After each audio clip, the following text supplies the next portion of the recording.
you think there is any way back to the BBC for Huw Edwards now?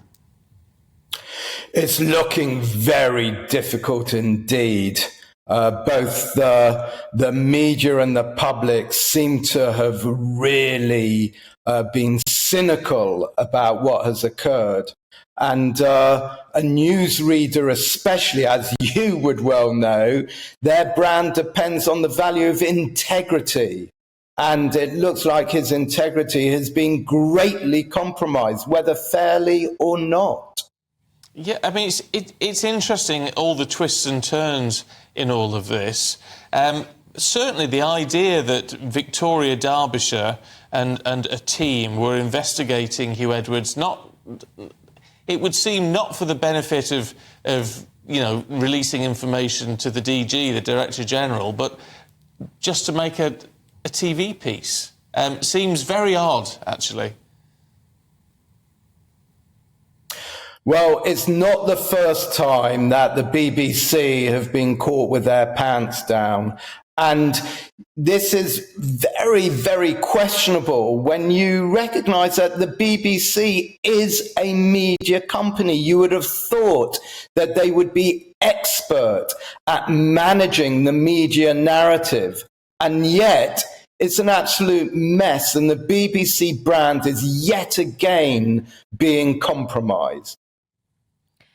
John Sopel, who's a former North America editor for the BBC and a colleague of Huw Edwards, he's been speaking about the BBC, saying that it's often the way that the BBC handles a crisis which makes it so much worse than the actual crisis in the first place. Would you agree with that? It's definitely a contributory factor. When you are facing a crisis, it's already too late. You should have already established strategies for various eventualities that might hit a company of your nature. And as soon as you sense the commencement of that crisis, you should already kick into action and start managing the narrative. And the BBC has failed yet again, as they failed with both the Richard Sharp episode and the Gary Lineker episode. What about the Sun newspaper in all of this? It broke all these stories, appears to have... Well, the implication was that there was potential criminal behaviour here. The police have now ruled that out. And now the Sun themselves saying, well, we're not running any more stories on this. We're pulling away from this. That in itself is very odd. Yeah, the media has a tremendous responsibility and the power it has over the image of personalities is really, really a very responsible power. And when it becomes misused, both brands and personalities and their families are left very, very vulnerable indeed. And this really does need to be looked at. What's your reaction to the pile-on, really, the feeding frenzy that we've seen not only at ITV with those allegations surrounding Philip Schofield and now at the BBC with Huw Edwards? It has really been a tabloid pile-on, hasn't it, with outlets almost trying to outdo each other with the latest line and the latest allegation. And also the pile-on on social media, especially on Twitter. What's your reaction been to those two scenarios in recent weeks and months? Yeah, it's fascinating how different media stories are prioritized. And, on the day that UK doctors went on the longest strike in its history, they were on page 4, 5 or 6 in many newspapers. It was Huw Edwards who was hitting the front pages.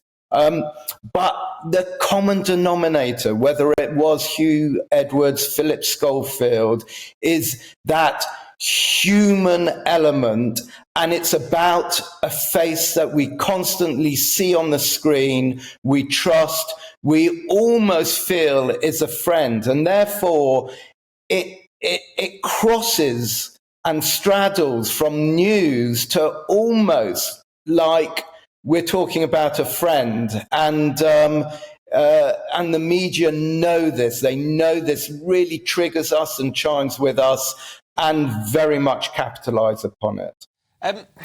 With all this, I'm slightly torn, right, Marcel, with all of this, because I'm a punter like anybody else, and when there's gossip and scandal, we are intrigued. We do want to know, who's involved, what's been done, what's happened. But when you look at it from a professional point of view, I mean, both with Schofield and with Edwards, what you're looking at is something which has happened and allegedly happened in Huw's case, which is not criminal, which is, affairs of the heart, in effect, which, we can take a moral stance, but none of it's actually any of our business, is it? I mean, can we still use public interests as almost an excuse for the papers and everybody else to run all of this? Shouldn't we reach a point now in the 21st century, well, if someone has an affair, happens every day of the week, it's a private matter? It's a very, very thin dividing line between respecting the privacy of individuals and what's in the public interest. My personal view is that we're veering dangerously into exploiting what's in the public interest when really we should be respecting privacy. And it's a bit frightening when the Sun seems to become the arbiter of what is right and wrong for celebrity behaviour. OK. Marcel Knobil, good to talk to you this morning. Thanks very much indeed.